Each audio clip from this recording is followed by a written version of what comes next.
Salut à tous. Si vous avez déjà transpiré à l'idée de devoir modifier un vieux projet, alors ce qui suit va vraiment vous parler. On va plonger ensemble dans les principes solides. C'est la base, vraiment, pour transformer un code un peu fragile en une architecture logicielle qui est non seulement robuste, mais aussi professionnelle. Allez, on va voir comment on construit des logiciels faits pour durer. C'est parti. Alors, pourquoi est-ce si important de parler de principe de conception ? Eh bien, regardez ce graphique. Il est assez parlant. La maintenance, c'est 60% de l'effort total sur un projet. 60%. Ce n'est pas juste une grosse part, c'est l'écrasante majorité du boulot. Pour le dire autrement, pour chaque jour passé à créer une nouvelle fonctionnalité, on en passera presque 2 à réparer, à adapter, à faire évoluer l'existant. Un logiciel qui est mal conçu, ce n'est pas juste un casse-tête technique, c'est un véritable gouffre financier. Et ça, Eric Gama, l'un des papas des design patterns, l'a résumé parfaitement. Bien concevoir, c'est un défi. Concevoir pour que ce soit réutilisable, c'est encore un autre niveau. Et attention, ce n'est pas de la magie, c'est une vraie discipline. Et justement, les principes solides, ils sont là pour nous servir de boussole, pour nous aider à naviguer dans cette complexité et éviter de se perdre dans le labyrinthe de la maintenance. Alors, voilà le programme. On va décortiquer ces 5 principes, un par un. L'idée, c'est de bien comprendre ce qu'ils veulent dire et surtout, à quoi ils servent concrètement pour écrire du meilleur code, un code plus propre et plus facile à maintenir. Allez, on attaque avec la première lettre, le S, pour Single Responsibility Principle, ou principe de responsabilité unique. Rien que le nom nous donne déjà un très gros indice, il s'agit de se concentrer sur une seule et unique chose à la fois. Alors la définition formelle, celle de Robert C. Martin, dit ceci. Une classe ne devrait avoir qu'une seule raison de changer. En d'autres termes, une classe doit avoir un seul job, une seule responsabilité. Si on peut lui en trouver plusieurs, c'est probablement le signe qu'il est temps de la découper. C'est la question à se poser. Gardez-la bien en tête en regardant l'exemple qui suit, c'est le test ultime pour voir si on respecte bien ce principe. Prenons ce code. On a une classe rectangle. A priori, c'est simple. Mais si on regarde bien, elle a des méthodes comme getLargeur ou getHauteur, ça c'est pour la géométrie, les calculs, et puis elle a aussi une méthode dessinée, et ça c'est pour l'affichage graphique. On a donc 2 jobs complètement différents dans la même classe. Si on change la logique de calcul, on modifie cette classe. Si on change la façon de dessiner, on modifie la même classe. Elle a 2 raisons de changer. Et ça, c'est une violation flagrante du principe. Et la solution, en fait, elle est toute simple. On sépare. On crée 2 classes. Une première, rectangle géométrique, qui ne fait que les calculs. Et une seconde, rectangle graphique, qui ne s'occupe que du dessin. Et voilà. Maintenant, chaque classe a sa propre responsabilité, sa seule et unique raison de changer. Le code est plus clair, plus simple à maintenir, et c'est comme ça qu'on commence à grignoter sur ces fameux 60% de maintenance.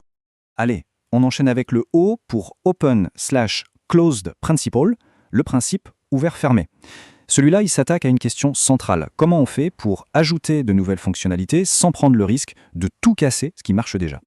L'idée, c'est que notre code doit permettre d'ajouter facilement de nouveaux comportements. C'est la partie ouverte à l'extension. Mais, et c'est là le point crucial, on doit pouvoir le faire sans avoir à modifier le code existant qui a déjà été testé et validé. C'est la partie fermée à la modification. Regardez ce bout de code. C'est un cas d'école. On a une méthode dessinée qui doit gérer différentes formes. Pour ça, elle utilise une longue série de if-else-if. Si c'est un cercle, fait ça. Si c'est un polygone, fait autre chose. Vous voyez le problème, Si demain on veut ajouter une nouvelle forme, disons un triangle, eh bien on est obligé de revenir dans cette méthode et d'ajouter un else-if. On modifie du code qui marchait très bien, c'est risqué et ça ne passera jamais à l'échelle. La solution, c'est le polymorphisme, l'abstraction. Regardez la nouvelle version. La méthode dessinée est devenue toute simple. Elle prend une forme en paramètres et elle appelle f.dessiner. C'est tout. Maintenant, la méthode est fermée à la modification, on n'y touche plus, mais elle est ouverte à l'extension. Pour ajouter un triangle, un hexagone, ce qu'on veut, il suffit de créer une nouvelle classe qui implémente l'interface forme. On ajoute du nouveau code, on ne modifie pas l'ancien. C'est beaucoup plus propre et bien plus sûr. On arrive au L, le principe de substitution de Liskov. Bon, celui-là, il sonne un peu plus académique, mais croyez-moi, il est absolument essentiel pour s'assurer qu'on utilise l'héritage de la bonne manière. Pour le dire simplement, si un bout de code s'attend à recevoir, disons, un rectable, il doit pouvoir fonctionner parfaitement si on lui passe un carré à la place, sans se poser de questions et surtout sans que ça plante. La sous-classe ne doit jamais trahir le contrat de sa classe mère. Bon, pour bien comprendre, prenons un exemple. On a une classe de base, duck, un canard quoi. Et ce canard, il a une méthode flyco. Quand on l'appelle, hop, son état passe à fly. C'est le comportement attendu, c'est le contrat de base. Simple. Maintenant, on crée une sous-classe, electric duck, un canard électrique. Lui aussi, il a une méthode flyon, mais il la modifie. Il ajoute une condition. Il ne peut voler que si son interrupteur est sur on. En fait, il vient de changer les règles du jeu. Il a renforcé les conditions du contrat de base. Et là, c'est le drame. Regardez cette fonction de test, make them fly. Elle prend une liste de canards et elle leur dit à tous de voler. Avec des canards normaux, aucun souci. Mais imaginez qu'on glisse notre canard électrique dans la liste, mais éteint. Le code, lui, s'attend à ce que n'importe quel duck puisse voler. Sauf que là, non, le contrat est rompu. Et paf, le programme plante. L'Electric Duck ne peut pas remplacer un duck sans causer de problème. Le principe de Liskov est complètement violé. On passe au I pour Interface Segregation Principle. On peut y penser comme le principe de responsabilité unique, mais appliqué cette fois aux interfaces. L'idée est simple, garder des interfaces petites et bien ciblées.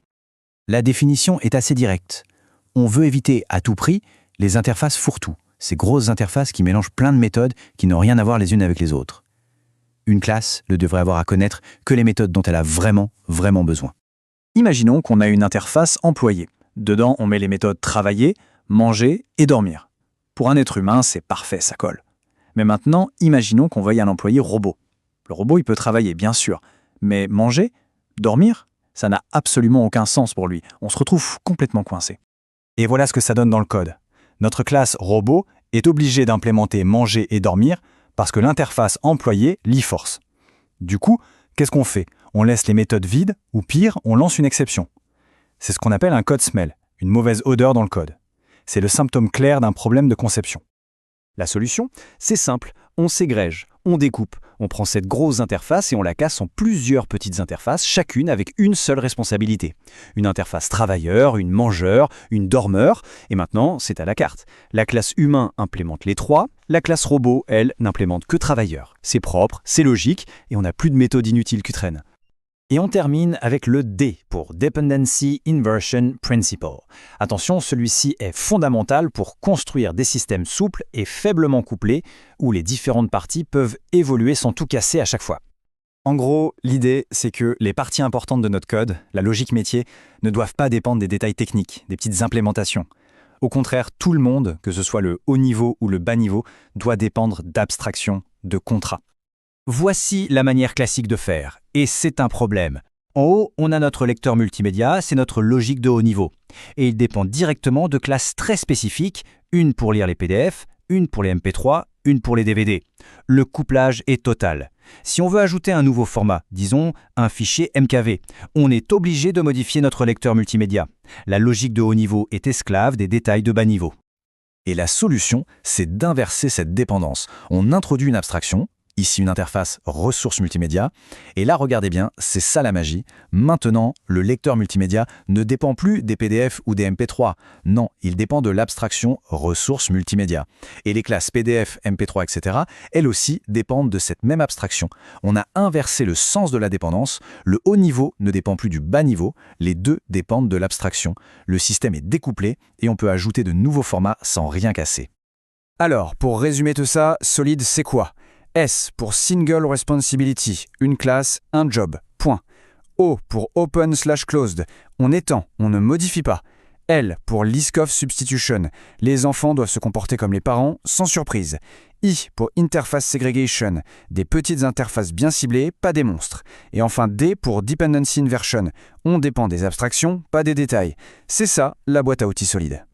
Au final, ces principes, ce n'est pas une religion, c'est un guide, une façon de penser le code qui nous fait passer de simples pisseurs de code à véritables architectes logiciels. Alors la question pour la suite, c'est peut-être ça. Dans le prochain morceau de code qu'on va écrire ou dans le projet actuel, quel est le un principe qui pourrait tout de suite améliorer les choses? Merci de m'avoir écouté.